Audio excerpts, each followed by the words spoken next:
गढ़चिरौली जिले के एटापल्ली तालुका में खराब सड़कों से लगातार हो रहे हादसों से लोगों की परेशानियां बढ़ती जा रही है। यहां बड़े पैमाने पर गौड़ खनिज उत्खनन जैसे देश के स्टील उद्योग का फायदा हो रहा है और दूसरी ओर स्थानीय नागरिकों की खस्ताहाल सड़कों का खामियाजा भुगतना पड़ रहा है। इतना ही नहीं, समस्याओं के खिलाफ स्थानीय पत्रकार संगठनों के राज्य सरकार और जिला प्रशासन के खिलाफ आंदोलन भी शुरू करने का फैसला लिया है। और उनका कहना यह भी है कि खराब सड़कों के कारण रोजाना दुर्घटनाएं हो रही हैं और बढ़ती जा रही हैं। कई परिवार प्रभावित हो चुके हैं, लेकिन अब तक कोई ठोस कदम नहीं उठाया गया है।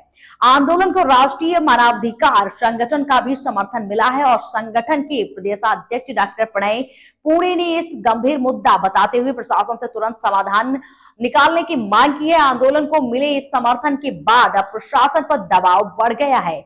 देखना यह होगा कि नागरिकों की सुरक्षा, सड़क सुधार को लेकर अब तक ठोस कदम उठाए जाते हैं या फिर नहीं। एटापल्ली या महाराष्ट्रातील सर्वात अतिदुर्गम तालुका आणि येणाऱ्या काळामध्ये उद्योग हब म्हणून हा तालुका नावावर उपास येत आहे। परंतु या तालुक्यातील ज्या माणसाच्या मूलभूत गरजा आहेत, अन्न, वस्त्र, निवारा, त्याचप्रमाणे चौथी गरज ही या तालुक्यातील रस्त्याची आहे।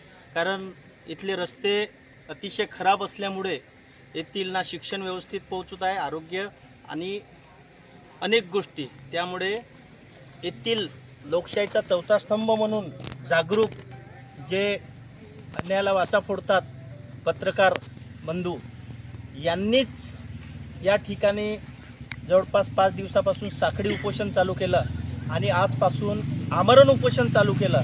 ही अतिशय चांगली गोष्ट आहे की एटापल्ली सारख्या दुर्गम भागामध्ये लोकशाहीचा चौथा स्तंभ ज्यांना म्हणतो आपण, त्यांनी ही चालू केलेला आहे।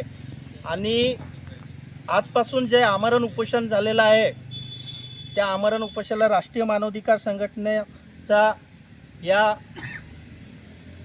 उपोषणाला पूर्ण पाठिंबा आहे आणि यांच्या जीवितात जर काही कमी जास्त झालं तर याला जबाबदार येथील प्रशासन राहील।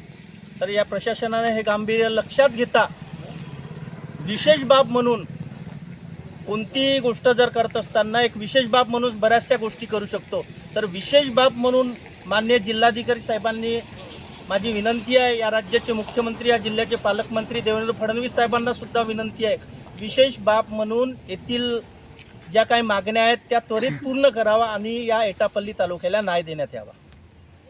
इन खबरों में फिलहाल के लिए इतना ही। बाकी देश दुनिया की तमाम जुड़ी खबरों को जानने के लिए बने रहिए आर हिंदुस्तान टीवी न्यूज चैनल के साथ। मिलते हैं खास खबरों में, तब तक के लिए नमस्कार। देखना ना भूलें।